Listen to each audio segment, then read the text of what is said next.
श्रीराम समर्थ. समर्थांनी एक सुंदर असा बोध आपल्यासाठी प्राप्त करून दिलेला आहे. समर्थ म्हणाले, या जगामध्ये काही माणसं तुमचं आयुष्य बरबाद करतील, तर काही माणसं बघा प्रत्यक्षात आयुष्याचं नुकसान करून घेतील. कारण का? ज्याप्रमाणे ओळखायचं कसं आता?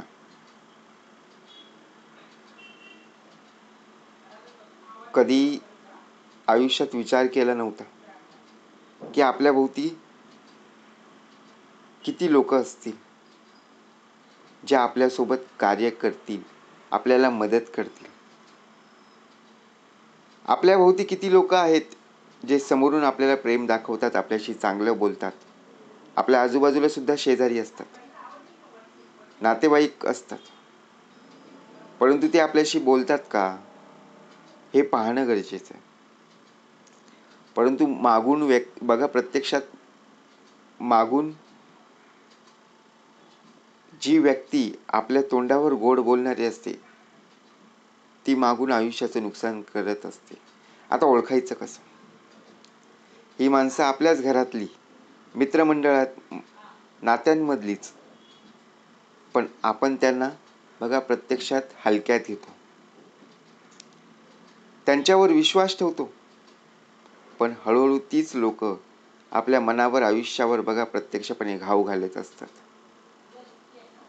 आणि त्याचप्रमाणे आपला विश्वासघात झाला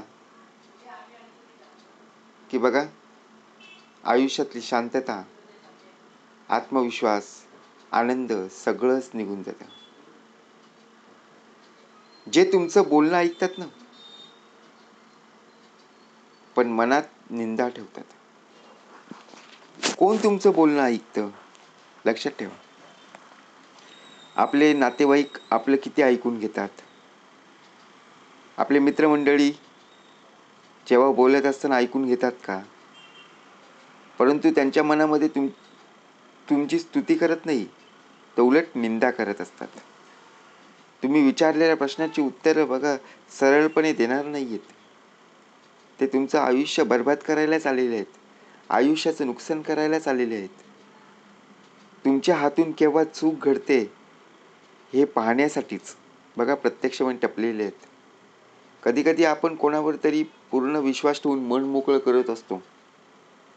आपल्याला वाटतं की ही व्यक्ती आपल्या सोबत असेल, परंतु एकदा बोलून गेलो ना की तीच व्यक्ती बघा संपूर्णपणे आपली हिस्ट्री, आपला इतिहास सर्वांना सांगत बसते.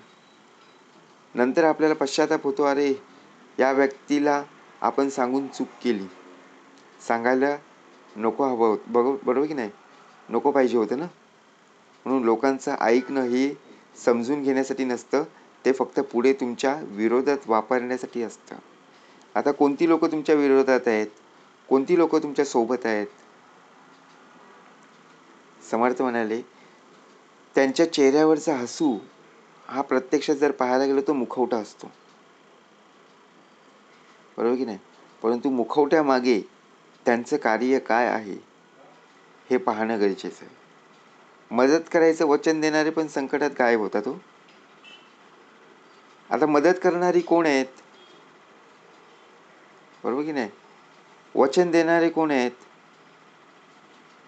ज्यावेळी बघा आपण एखाद्या वेळी अडचणीत सापडतो, त्यावेळी काही जण बघा आपल्याला बोलतील अशा प्रकारे बोलून जातात, परंतु जे संकट आलेलं आहे त्या संकटांना मदत करत नाही आहे. समर्थ म्हणजे जीवनात काही अशी लोक असतात जी नेहमी म्हणतात, काही अडचण आली तर मला सांग. बघा तोंडावर बोलतात. काही तुझ्या आयुष्यात ज्या वेळेला बघा एखादी गरज असेल, मदत असेल, तेव्हा मला नक्की सांग, मी तुझ्या मदतीला धावून येईन. पण जेव्हा खरी वेळ येते ना, तेव्हा हेच लोक सगळ्यात आधी गायब होतात. मग असं का? आता आपल्या वाटेला दुःख आलंय ना, दुःखाचा प्रसंग ओढवलेला आहे, मग आता आपण त्यांना बोलवलेलं आहे बोलवलेलं असताना सुद्धा बघा आता ते येत नाही आहेत. त्यांना फोन करायला गेलो तर फोन उचलत नाही आहे. त्यांना मेसेज पाठवलं तरी मेसेजला उत्तर देत नाही आहेत. त्यांच्या घरी माणूस पाठवलं ते कारणं वेगळीच सांगतात. मग आपल्या आयुष्याचं नुकसान झालं की बघा नंतर 2-3 दिवसांनी ते आपल्या घरी येतील. अरे मी थोडं बाहेर गेलो होतो, बरोबर की नाही, माझं काम होतं, जर मी असं तुझ्यापर्यंत एवढं होऊ दिलं नसतं. म्हणजे काय, झाल्यानंतर सारवासारव करणं यांपासून दूर व्हायचं आहे, दूर राहायचं आहे. समर्थ म्हणाले, कोण खोटं कोण खरं आपण समजून घेणं गरजेचं आहे. कारण संकटात जे राहतात तेच खरी नातं आपल्याला पाहायला मिळत असतं. बाकी सगळं बघा दिखावा असतो ना. म्हणून यश अपयश येतं, परंतु यशावर खुश न होणारे उलट बघा, आपण एखादं कार्य केलं, आपल्याला चांगले यश प्राप्त झालं की लोकांच्या पोटात दुखू लागतं. लोकांना ते जमत नाही आहे. आता 100पैकी 1% जिथं आपली चूक झाली आहे ना, तोच 1% बघा जी झालेली चूक आहे ती लोकांपुढे आणण्याचा प्रयत्न करत असतात. अरे बाबा, एवढं कष्ट करून मेहनत करून 99% प्राप्त झालेत, मग 1%साठी काय आहे. परंतु समर्थ म्हणाले, निंदकाचे घर असावे शेजारी. केली आहे ना निंदा, केली आहे ना टीका, काही टेन्शन घेऊ नको. उत्तम प्रकारे कार्य करणं गरजेचं आहे. तुमच्या यशावर खुश न होणारं व्यक्तिमत्व म्हणजे जेव्हा तुम्ही मेहनतीने यश मिळवता ना, तेव्हा सगळे खुश होतील असं वाटतं. पण काही लोकांना तुमचं बघा यश सहन होत नाही आहे. आता आपल्याला वाटतं की बघा आपला मुलगा असेल किंवा आपली मुलगी असेल, आता 10वीच्या परीक्षा आहेत, 12वीच्या परीक्षा आहेत, बरोबर की नाही, उत्तम प्रकारे अभ्यास करत आहे आणि अभ्यास करत असताना बघा उत्तम प्रकारे मन लावून सकाळ संध्याकाळ अभ्यास करत आहे.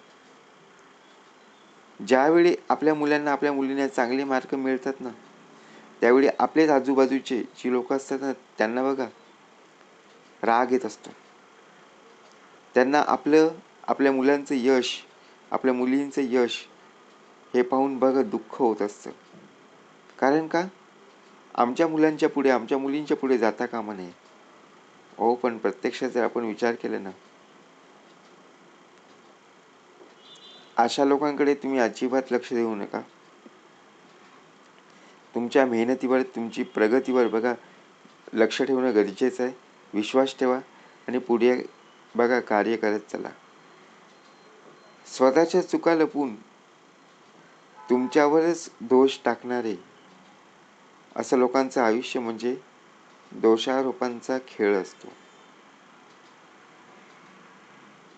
ज्याप्रमाणे बघा काही बिघडलं की ते म्हणतात ना, तुझ्यामुळे झालं. ते स्वतःची जबाबदारी कधीही घेत नाहीये. ज्यावेळी त्यांच्या हातून चूक होते ना, त्यावेळी ते जबाबदार आपल्याला धरत असतात. अहो, पण आपल्याला माहीत असतं की आपल्या हातून चूक झालेली नाहीये, बरोबर की नाही. ही सर्व चूक त्यांच्या हातून घडलेली आहे. परंतु कारणं बघा कशी शोधत असतात. म्हणून समर्थ म्हणाले, तिथे सुद्धा आपलं मन खचलं जातं आणि आपला आत्मविश्वास कमी होत असतो. हळूहळू बघा जे सतत इतरांना दोष देत बसत असतात ना, त्यांच्यापासून दूर राहा. कारण जो स्वतःच्या चुका मान्यच करत नाहीये, तो कोणाचं भलं करू शकतच नाहीये ना. स्वतःचं काम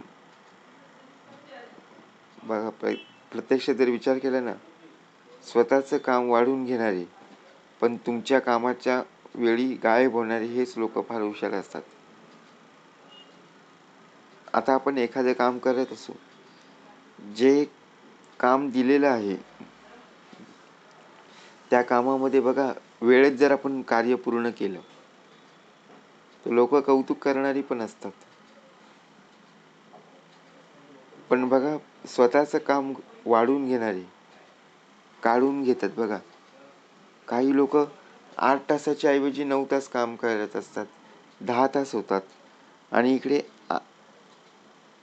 म्हणून समर्थ म्हणाले, त्यांना काय हवंय काय नको, ज्या प्रकारे तुमचं कौतुक करतील, तुमचं मन जिंकतील, आणि सर्वात महत्त्वाचं म्हणजे एकदा त्यांचं काम किती झालेलं आहे, त्यांच्यासाठी जी असणारी नाती ती तुमच्या उपयोगाला आलीत का, हे पाहणं गरजेचं आहे.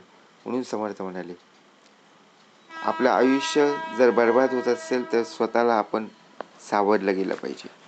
जय जय रघुवीर समर्थ.